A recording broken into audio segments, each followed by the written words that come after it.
এনসিপির হেড অফিসের সামনে বিক্ষোভ সমাবেশ চলছে। পুলিশের মোতায়েন রয়েছে।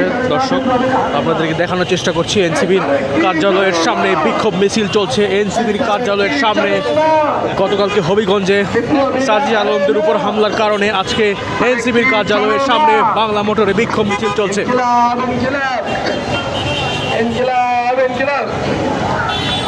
আমরা এমন খবর পেয়েছি শাকসবজিটা আছে, কিন্তু আবার নতুন ডায়লগটা আছে, ট্রাক্টরটা আছে, রাস্তা হচ্ছে।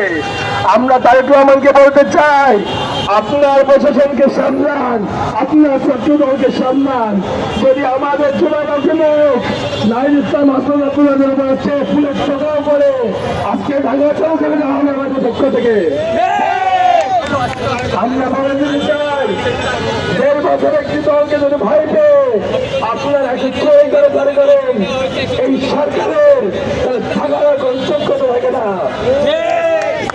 আমরা ধিক্কার জানাই তারেক রহমানকে, ধিক্কার জানাই বিএনপিকে। পুলিশকে বলবো, আপনাদের যদি রাজনীতি করার কোনো ইচ্ছা থাকে আপনাদের পোশাক করে রাজনীতি করেন, আপনাদের পোশাকে রাজনীতি করার দরকার নেই। আপনারা রাজনীতিও করবেন, পুলিশের পোশাক থাকবেন, সেই সুযোগ দেওয়া হবে না।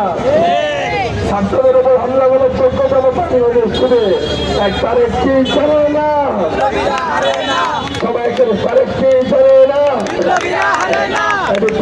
হারে না, আরেকটি জানে না, আরেকটি জানে